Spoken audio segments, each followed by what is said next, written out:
Ponga atención al título de este mensaje porque el título es El precio de la obediencia. Ese es el título. A mí me gusta ponerle título a las enseñanzas bíblicas. Yo sé que hay muchos predicadores, expositores, maestros, pastores que no lo hacen, lo cual está muy bien. Pero como enseñamos sistemáticamente, ¿no es cierto?, las escrituras en nuestra congregación, a mí me gusta ponerle un título al mensaje y el título de hoy es El precio de la obediencia. Por favor, no levante la mano. No levante la mano. Pero en su mundo interior diga yo, ¿ok? ¿Cuántos de ustedes, no me levante la mano, no se exponga, ¿ya? Pero ¿cuántos de ustedes la están pasando mal? ¿Cuántos de ustedes están sufriendo en este tiempo? No levante su mano, no se exponga, porque mire que las ovejas nos preocupamos por las otras ovejas, así que ¿cuántos la estamos pasando verdaderamente mal? ¿Cuántos verdaderamente estamos sufriendo durante este tiempo? Ni siquiera estoy viendo sus rostros, ¿ya? Pero antes de poder comenzar, déjeme recordarle tres cosas acerca de esta carta que el apóstol Pedro escribió. Tres cosas acerca de la iglesia a cual él le escribió. No vamos a ir al texto todavía. Primer punto, la iglesia a la que Pedro le escribió, o las iglesias que Pedro les escribió, estaban bajo persecución. Bajo persecución. ¿Persecución de quién? Del emperador romano. Persecución de Roma. ¿Ya? ¿Cómo se llamaba el emperador que gobernó en ese tiempo? Se llamaba Nerón. ¿Ya? Nerón. Tenía un amigo que tenía un perrito que se llamaba Nerón. Nerón se llamaba el emperador que gobernaba Roma en el tiempo en el que Pedro escribió esta carta. Y las iglesias a las cuales Pedro les escribió estaban en la región del Asia Menor, lo que actualmente es el país de Turquía. Allí estaban esas iglesias a las cuales Pedro les escribió, y primer punto que usted tiene que recordar es que las iglesias estaban bajo persecución. Segundo punto, ellos estaban abandonando la fe. Ese es el segundo recordatorio que yo quiero que usted tenga esta mañana por las cuales Pedro escribió esta carta. Primer punto, estaban bajo la persecución de Nerón, y tercer punto, ellos estaban abandonando la fe porque era muy difícil ser cristiano en ese tiempo. Muy difícil, muy difícil. Y tercer punto, estaban en medio de un fuerte sufrimiento. La iglesia o las iglesias a las cuales Pedro les escribió estaban bajo un fuerte sufrimiento y necesitaban ser fortalecidos. Necesitaban una palabra de ánimo. Nerón persiguió severamente a las iglesias cristianas. Nerón odiaba a los cristianos. De hecho, el apóstol Pedro y el apóstol Pablo murieron bajo la mano de este emperador. Fue él quien los mató. Fue él quien les mandó a cortar la cabeza. Bueno, a Pablo le cortaron la cabeza, a Pedro lo crucificaron, ¿no es cierto?, cabeza abajo, porque él dijo que no era digno de morir como Cristo, y lo mataron crucificado, pero él dijo, denle vuelta a la cruz, porque yo no soy digno de morir como Cristo, y murió cabeza abajo, pero crucificado. ¿Por quién? Por este emperador Nerón, un hombre malo que cometía el incesto. Todos sabemos lo que es incesto acá, relaciones sexuales con parientes. Era homosexual, era un hombre pagano, era un hombre malo, completamente perverso, sin principios, sin valores.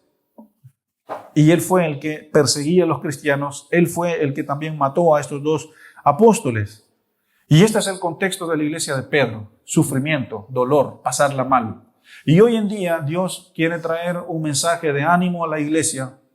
Hoy día Dios quiere traer un mensaje de esperanza a la iglesia, si es que la iglesia la está pasando mal. Por eso pregunté al inicio, ¿la está pasando mal usted? No me lo diga a mí, dígaselo al Señor, no se lo diga a su hermano tampoco. En su mundo interior diga, yo no la estoy pasando bien, yo necesito ser animado, necesito ser fortalecido. Y dicho esto, vamos a orar.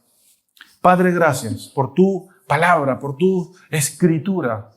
Gracias, Señor, porque el contexto de Primera y Segunda de Pedro, Señor, es un contexto bravo, bárbaro, Señor, de sufrimiento.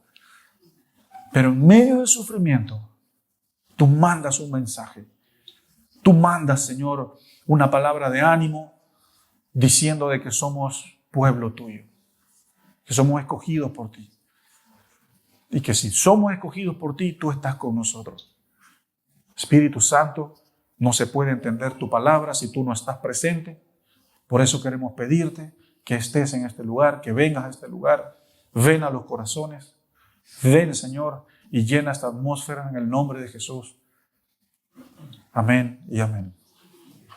Versículo 9 del capítulo 2. Mas vosotros sois linaje escogido, real sacerdocio, nación santa, pueblo adquirido por Dios, para que anunciéis las virtudes de aquel que os llamó de las tinieblas a la luz. Ese es el primer versículo que vamos a estudiar hoy día. Pedro diciéndole a las iglesias perseguidas: ustedes son un linaje escogido. Pedro está levantando una declaración muy, muy importante para las iglesias y está mencionando cuatro cosas. La primera cosa es, ustedes son linaje escogido. Linaje escogido. ¿Qué es lo que significa la palabra linaje? La palabra linaje significa descendencia o una descendencia especial en una familia real. Un linaje especial de una familia real, de una familia de reyes o de una familia rica, valga la redundancia. En este caso, nuestra familia es la familia de la fe y el linaje que nosotros tenemos es el linaje de Cristo. Y Pedro les está diciendo, ustedes son un linaje especial, linaje escogido, porque como son un pueblo que fue escogido, somos los escogidos de Dios, nuestro linaje es un linaje escogido. El segundo punto que Pedro está diciendo acá en el versículo 9 es que son real sacerdocio. Y con esto Pedro está diciendo que hemos sido llamados a estar siempre delante de su presencia. Porque eso era lo que la labor de los sacerdotes era en el Antiguo Testamento, mantener la presencia de Dios cercana, ministrar al pueblo de Dios con el perdón de los pecados, los sacrificios, etc. Pero el rol del sacerdote en el Antiguo Testamento era mantener al pueblo cerca de Dios.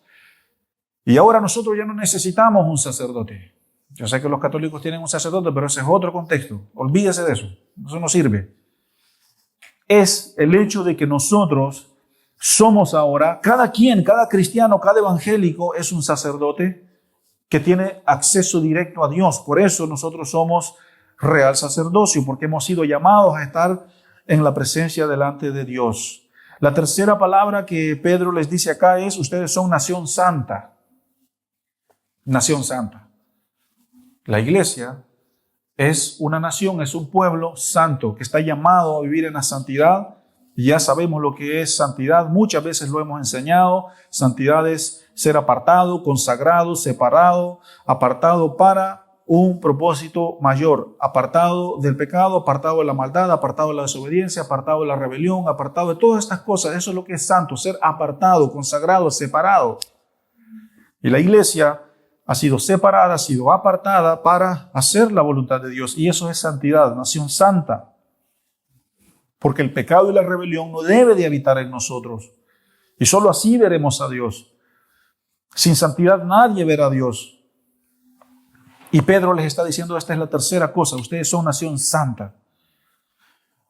Y punto número 4, Pedro dice, ustedes son un pueblo adquirido por Dios. Pueblo adquirido por Dios. Dios lo adquirió, Dios lo compró por medio de enviar a su Hijo, por medio de la muerte de Cristo, por medio de la sangre de Cristo, por medio de la resurrección de Cristo. Ese es el precio que se pagó por este pueblo que se llama iglesia, porque desde Cristo en adelante el pueblo de Dios es la iglesia, no es Israel allá, Israel el país. En Israel la mayoría de personas odian a Dios. El pueblo de Dios es la iglesia, es la comunidad de todos los creyentes alrededor del mundo. Ese es el pueblo de Dios. Y ese es un pueblo adquirido por Dios, por medio de su Hijo, comprados por la sangre de Jesús. Es un precio alto el que se compró, el que se pagó por nosotros. Entonces, ¿para qué Pedro escribe estas 4 cosas? Vamos a volver a leer el versículo 9. Estamos en el 2:9, primera de Pedro 2:9. Mas vosotros sois linaje escogido, real sacerdocio, nación santa, pueblo adquirido por Dios. ¿Para qué? Para que anunciéis las virtudes de aquel que los llamó de las tinieblas a la luz. Nosotros somos linaje escogido, somos real sacerdocio, somos nación santa, somos pueblo adquirido. ¿Para qué? Para que hagamos la voluntad de Dios. Somos todo esto para que vengamos a la gracia, para que vengamos a la salvación, para que vengamos a los caminos de Dios. Y también somos todo esto ¿para qué? Para que anunciemos la luz de Dios, la verdad de Dios. para que anunciemos la gracia de Dios.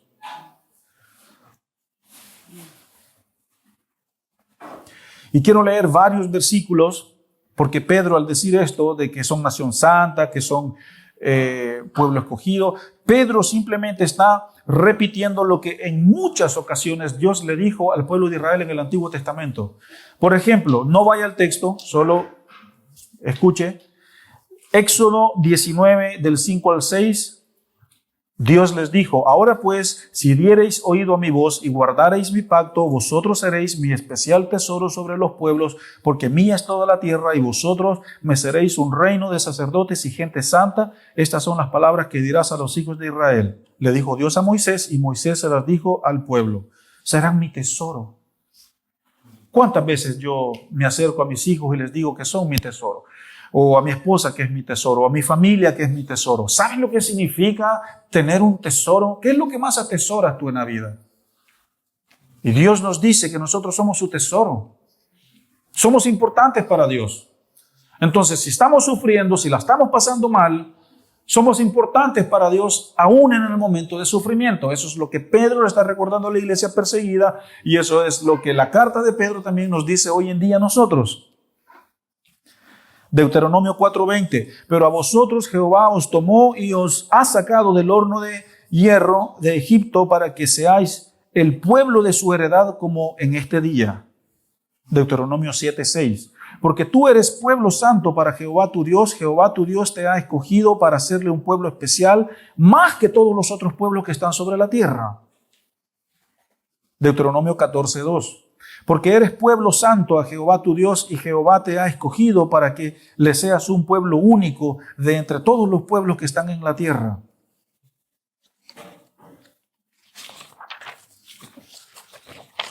Dos versículos más. Deuteronomio 26:18. Y Jehová ha declarado hoy que tú eres pueblo suyo, de su exclusiva posesión, como te lo ha prometido, para que guardes todos sus mandamientos. Deuteronomio 26:18. Y el último, ya en el Nuevo Testamento, Pablo le dijo a Tito, su hijo espiritual, quien se dio a sí mismo por nosotros para redimirnos de toda iniquidad y purificar para sí un pueblo propio, celoso de buenas obras. De hecho, Tito 2:14 es el versículo clave de la carta de Tito. Dios está diciendo: iglesia, están siendo perseguidos. Hay un pagano que se llama Nerón que los está tratando mal, pero en medio de la persecución, en medio del dolor, en medio del sufrimiento, yo los amo. Ustedes son mis tesoros, ustedes son mi pueblo, el que yo compré, el que yo adquirí. Así que, iglesia, escuche, por favor, si usted la está pasando mal, si usted no la está pasando bien por ahora, escuche la palabra de Dios, no me escuche a mí, escuche el texto, el verbo escrito. Tú eres tesoro de Dios, tú eres amado por Dios. Tú eres importante para Dios. A Dios le importas. Tú le importas a Dios y Dios te ama y tú eres pueblo exclusivo para Él. Eres muchas cosas. Y eso es lo que Pedro está haciendo. Quiero mencionar que la iglesia, como estaba siendo perseguida, nadie decía que era cristiano. Porque si no... Entonces ellos inventaron un símbolo. ¿Cuántos conocen este símbolo? Todos conocen el pescadito, ¿cierto? ¿Qué significa este pescadito? Este pescadito fue inventado, fue creado en los tiempos de la persecución, cuando se escribieron las cartas de Pedro. Los cristianos eran correteados, eran perseguidos. Entonces, afuera de las puertas de las casas, afuera en la tierra se dibujaba un pescadito, este pescadito. ¿Por qué un pescadito? Hermano, averigüé, leí hasta donde más pude y no llegué a un entendimiento, no logré investigar por qué un pescado. Lo que yo pude entender es de que a los judíos, al pueblo judío, les encanta el pescado. Así que este pescadito, ellos lo dibujaban afuera de la puerta de su casa, así en la tierra, y le ponían en griego Ixus, y Ixus significa Jesús, Cristo, Dios, Hijo, Salvador. Ixus es lo que decía dentro de ese pescadito, Ixus. Y ellos lo ponían enfrente de la puerta de la casa, lo dibujaban, y cuando aquel que iba siguiendo, que lo iban siguiendo porque lo iban a matar o porque le iban a tirar una lanza o qué sé yo, al ver esa señal allí, o a veces la ponían arriba de la puerta, la dibujaban también en la puerta o al lado, entonces eso significaba que el pobre cristiano podía tocar la puerta y podía entrar. ¿Para qué? Para salvar su vida. Hoy en día este pescadito lo vemos en los autos, lo vemos en los polerones, lo vemos, ¿no es cierto?, en todas partes, pero esto es lo que significa. Ixus. Ahora, ¿entienden todo lo que significa el pescadito? Ya, ahora cómprese un sticker de un pescadito y póngaselo al auto. No. Entonces era una señal que ellos mismos se inventaron, la comunidad de perseguidos, para ayudarse. Todos andaban buscando el bendito pescadito, ¿dónde está? Y para ayudarse los unos a los otros. Versículo 10, vamos a leer hasta el 16. Vosotros que en otro tiempo, dice Pedro, no eran pueblo, pero que ahora sois pueblo de Dios, que en otro tiempo no habíais alcanzado misericordia, pero ahora habéis alcanzado misericordia.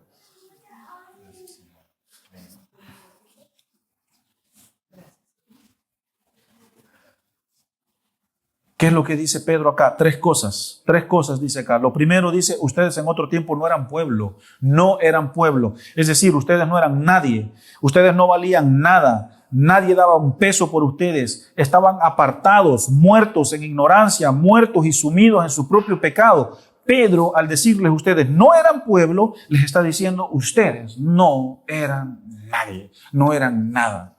Solo eran personas que vivían. Pero ahora que son parte del cuerpo de Cristo, ahora ustedes tienen valor. Ahora ustedes tienen un Padre en el cielo, ahora ustedes tienen vida eterna, ahora ustedes tienen un propósito en la vida, ahora ustedes viven para la gloria de Dios. Eso es lo que nosotros éramos antes de venir a Cristo. No éramos parte del pueblo de Dios. ¿Y qué éramos? No éramos nada, no valíamos nada. Claro, las personas tienen valor ya porque existen los derechos humanos, porque existe el respeto, porque existen los valores, está bien. Pero delante de Dios, ahora sí tenemos valor, tenemos un propósito y vivimos para una gloria mayor. La segunda cosa que les dice en el versículo 10 es ahora son pueblo de Dios. Es decir, la iglesia es el pueblo de Dios y el pueblo de Dios es el tesoro de Dios. Eso es lo que somos, el tesoro de Dios. Y la tercera cosa que les dice en el versículo 3, hemos alcanzado misericordia. Por la gracia de Dios es que Él nos ha permitido alcanzar favor y misericordia delante de Él, salvación, nueva vida, una familia, etc. Iglesia, escuche, usted ha alcanzado misericordia, pero por la gracia de Dios nos ha permitido alcanzar misericordia. Eso es lo que les dice en el versículo 10, lo vamos a volver a leer. Vosotros que en otro tiempo no erais pueblo, pero que ahora sí son pueblo de Dios, y que en otro tiempo no habían alcanzado misericordia, pero ahora sí habéis alcanzado misericordia. Entonces, pueblo de Dios sufriendo, perseguido, mucho sufrimiento, mucho dolor, mucha complejidad, y Dios les dice, son mis tesoros, son importantes para mí. Por eso nosotros titulamos este estudio Pueblo y Linaje Escogido, porque eso es lo que usted es. Eso es lo que usted es parte, a esto pertenece. Pero el mensaje avanza, versículo 11. Amados, dice Pedro, yo os ruego, como a extranjeros y peregrinos, que os abstengáis de los deseos carnales que batallan contra el alma. Habían deseos carnales en la iglesia. No todo era claro, persecución, dolor y toda la cosa, pero habían muchos que estaban en la carne. Hay muchos que estaban peleando, ¿no es cierto?, con esta carne, y la mayoría de manifestación carnal que había en la iglesia perseguida era dejar a Dios, dejar la fe. Eso es uno de los actos más carnales que el cristiano puede cometer, dejar a Dios. Si yo dejo a Dios es porque le di mucho espacio a la carne, porque apagué tanto el espíritu, porque apagué tanto mi vida de oración que al final yo dejo a Dios. Y Pedro acá está diciendo que los deseos carnales pelean contra el alma. El espíritu está dispuesto siempre, pero la carne es débil. Entonces, como pueblo de Dios, Pedro nos hace un llamado a vivir en el espíritu de Dios. Iglesia, usted tiene que saber que si usted no ora, usted muere espiritualmente. Si usted no ora, usted muere. Si yo no oro, yo muero. Si yo no oro, yo empiezo a perderle el amor a todo. Yo pierdo el amor por las personas, pierdo el amor por los demás.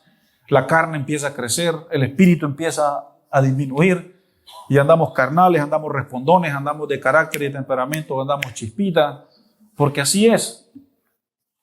Un día sin oración, un día sin venir a Dios en oración, es un día lejos de Dios. Día a día necesitamos nosotros desarrollar nuestro tiempo de estar delante de Dios. ¿Por qué? Porque la carne es fuerte y la carne también a la misma vez es débil. Versículo 12, manteniendo, dice, buena vuestra manera de vivir entre los gentiles para que en lo que murmuran de ustedes como malhechores, glorifiquen a Dios en el día de la visitación al considerar vuestras buenas obras. Dice, mantengan su buena manera de vivir, es decir, los cristianos de estas iglesias perseguidas no estaban guardando su testimonio, de hecho eran acusados de malhechores. Y Pedro dice, para que no los acusen de malhechores, cuiden su testimonio. Y nosotros debemos de mantener, iglesia, nuestra forma de vivir guardando nuestro testimonio. Porque cuántas veces no hemos escuchado, bueno, para ser como esos cristianos, mejor yo no soy nada. Para ser como ellos, no. Para ser como el pastor, mejor no. Hay que cuidarnos. Para ser como aquel hermano, mejor no. Para ser como los de aquella iglesia, no. Para ser como los de aquella otra iglesia, mejor no. No, si yo voy a ser así, no. La iglesia, la gente es cruel, iglesia. La gente de afuera es muy cruel. Te equivocas una vez y... Entonces Pedro dice, para que nosotros cuidemos nuestro testimonio, dice, y no nos andemos siendo tildados de malhechores, entonces mantengamos nuestro testimonio. Versículos 13 y 14, vamos a leerlo juntos. Por causa del Señor, someteos a toda institución humana, ya sea al rey como al superior, y a los gobernadores como por él enviados para castigo de malhechores y alabanza de los que hacen bien. Dos palabras ya que mencionan malhechores. No se estaban sometiendo. Y claro, la pregunta acá es la siguiente. Nadie se quiere someter a alguien que lo maltrata. ¿Tú te quieres someter a alguien que te maltrate? Vemos nuestros países vecinos que a lo mejor tienen un gobierno socialista, comunista. No se quieren someter a un gobierno que los maltrata. Nadie quiere someterse a alguien que lo maltrate. Entonces, claro, había un punto de entendimiento, había un punto de comprensión en cuanto a ellos que no se querían someter porque había maltrato, había persecución. Nadie quería someterse a las autoridades romanas porque eran muy perseguidos. Pero Pedro dice, recuerden el título de nuestro mensaje, el precio de la obediencia. Pedro dice, obedezca, hermano. Pero eso es estúpido, va a decir usted. ¿Cómo Dios? Claro, tenemos que ser cuidadosos. Dios no es que nos está diciendo, sufre hasta que te mueras, gusano, cucaracha, sufre. No, Dios no quiere eso. Dios no quiere eso. Pero a veces, no siempre vamos a tener el retorno, no siempre vamos a tener una buena retroalimentación. Pero sin embargo, Dios nos llama a someternos. No nos está diciendo que nos sometamos al maltrato, pero sí nos está diciendo aquí que debemos someternos a las autoridades. Obviamente tenemos que ser sabios en cuanto a lo que es su misión, pero sí nos habla de someternos. ¿Se entiende? Versículo 15, ya el penúltimo versículo. Porque esta es la voluntad de Dios, que haciendo bien hagáis callar la ignorancia de los hombres insensatos. Pedro dice, hagan el bien. Pedro dice que la voluntad de Dios también es vencer al mal haciendo el bien. ¿Cómo vencemos al mal? Haciendo lo bueno. Eso es parte también de la voluntad de Dios, hacer lo bueno. Y en el versículo 16 dice, como libres, pero no como los que tienen la libertad como pretexto para hacer lo malo, sino como siervos de Dios. ¿Por qué Pedro dice esto? Pedro dice esto porque en los tiempos de Roma tú podías siendo no romano, tú podías adquirir la ciudadanía romana. En el caso de los judíos que vivían en Jerusalén, que era una región que estaba gobernada por todo el imperio romano, ellos como judíos podían ir, ¿no es cierto?, a las autoridades romanas y adquirir su ciudadanía romana. Y cuando adquirían su ciudadanía romana, tenían ciertas libertades. Cuando adquirían la ciudadanía romana, eran librados de azotes, eran librados de varias cosas. Era una garantía tener la ciudadanía romana. Yo soy romano. Ya, entonces no te vamos a pegar. Sí, era así. Y por eso Pedro acá dice, está bien, vivan la libertad en Cristo Jesús, pero no como aquellos que quieren ser libres, obteniendo una ciudadanía romana y van a hacer lo que quieren. Yo no hablo de esa libertad, dice Pedro, yo hablo de la libertad en Cristo, una libertad que es en el espíritu, es en la conciencia, es en el corazón. Porque la verdad nos hace libres, dijo Jesús.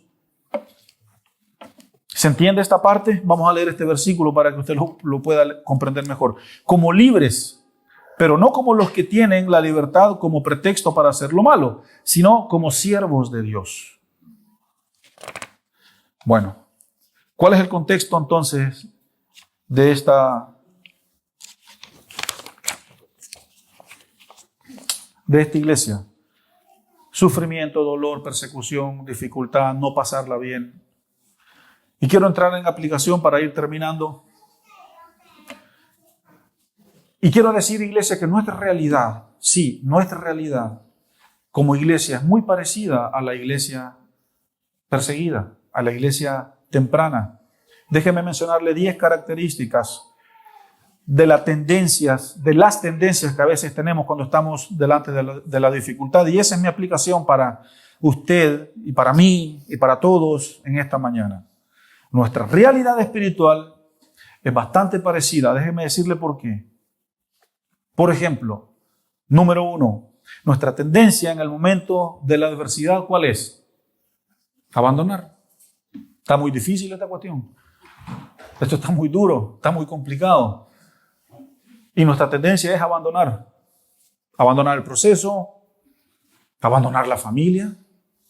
Claro que sí, hay personas que abandonan la familia. Abandonar a los hijos, abandonar la iglesia, abandonar la fe, abandonar a Dios. ¿Qué es lo que significa el abandono de la fe? Eso se llama apostasía. ¿Qué significa la defensa de la fe? Eso se llama apología.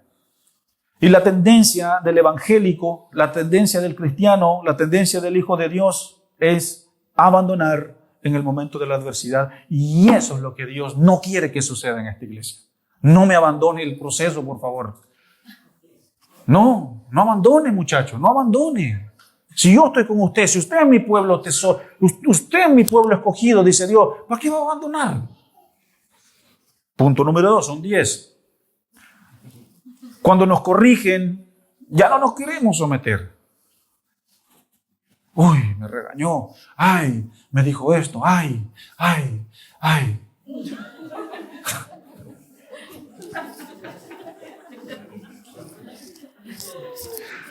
Y después ya no queremos ver mucho a esa persona, ya no queremos, viene por allá y mejor me hago y ya pasó.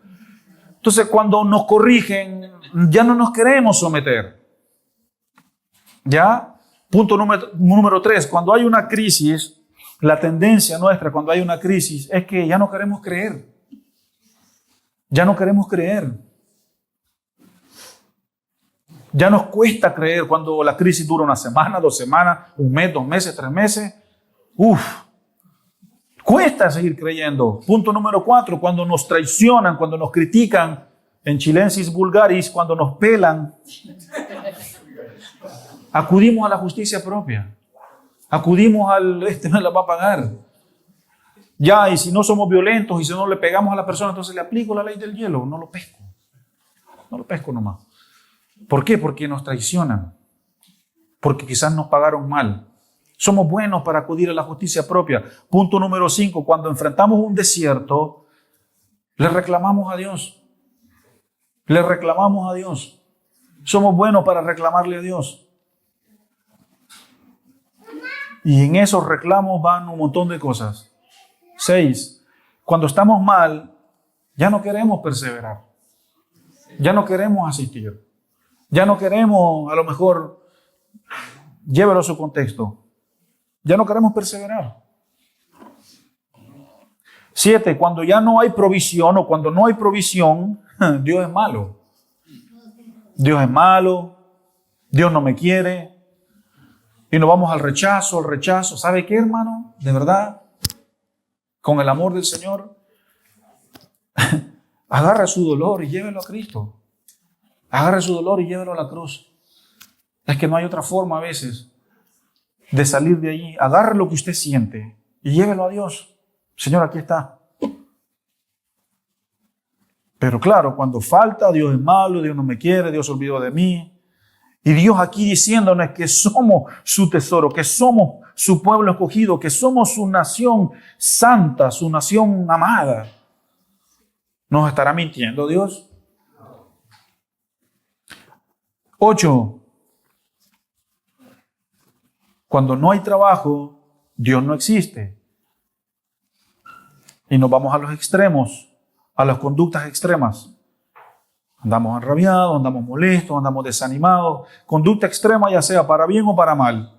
9. Cuando los demás son crueles con nosotros, queremos pelear, queremos discutir. Armamos un tremendo argumento dentro de nosotros, se activa nuestro abogado interno y queremos dialogar, y queremos pelear, y queremos discutir, y queremos argumentar. Como el meme que anda por allí, Carlos le dice cuando venga, vamos a pelear. Y 10, cuando los problemas nos superan, sale el verdadero carácter. Sale el verdadero carácter. Entonces, iglesia, esta es nuestra aplicación, que es exactamente lo que la iglesia perseguida estaba viviendo. Por eso Pedro les dice en el versículo 11, les ruego que no le den espacio a sus deseos carnales, mantengan su buena voluntad, mantengan su buen testimonio, que no los tilden de malhechores, hagamos siempre el bien, no usen la libertad para pecar. Y como conclusión, somos el pueblo de Dios. Hermano o hermana, usted está pasándola mal, escuche este mensaje. Usted es amado por Dios y Dios no se ha olvidado de usted. Dios no lo ha dejado tirado. Dios no lo va a dejar tirado. ¿Cómo te voy a dejar, oh Israel? Le dijo Dios a Israel en el Antiguo Testamento después de que Israel fallaba y le daba. Y Dios dice, ¿cómo te voy a dejar? El libro de Oseas, se inflama mi corazón de compasión por ti, oh Israel. Pero Israel, yo con cuerdas de amor te llamo, y entre más yo te llamaba, más te alejabas, hijo. Lee el libro de Oseas. Que Dios le dijo a un profeta que se casara con una prostituta. ¿Y para qué? Para que el pueblo viera que Dios es fiel. Y de que el pueblo de Dios representa esa prostitución, esa desobediencia, y el profeta representa el amor fiel de Dios. Y aún así a veces dudamos del amor de Dios. Hermano, Dios no lo va a dejar. ¿Quién es el que deja a Dios? Somos nosotros los que nos alejamos de Dios. Entonces, el mensaje de esta mañana es el precio de la obediencia. Obedecer tiene un precio, y es un precio alto. Si usted quiere obedecer a Dios, pídale que le dé la fuerza para seguir pagando este precio, porque el precio de la obediencia es alto. Cuesta obedecer a Dios. Se lo digo yo. Se lo puede decir mi esposa. Cuesta obedecer al Señor, no es fácil, especialmente cuando hay todos estos conflictos o todas estas características que acabamos de hablar.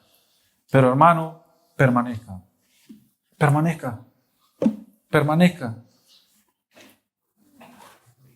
No se eche para atrás, no retroceda, no abandone, recupere su familia, recupere su relación con Dios, recupere su santidad, recupere su testimonio, recupere su estabilidad espiritual, recupere. Se puede, Dios está aquí.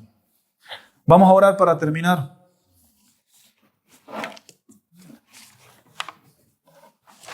Cómprase un pescadito. Señor, gracias. Muchas gracias, Señor, por tu verdad. Gracias por tu palabra. Gracias, Señor, porque tú nos dices hoy día de que somos un pueblo precioso para ti. Señor, y el que no quiera creer esto o el que le cueste creer esto, Señor, por favor, dale fe. Dale fe. Porque cuando no hay dinero, cuando no hay, nos cuesta, Señor, creer de que tú eres proveedor. Cuando no hay conflictos resueltos, nos cuesta creer de que tú restauras. Señor, el diablo anda como león rugiente, buscando a quien tragarse, buscando a quien comerse. Señor, te pedimos, sálvanos. Señor, sálvanos.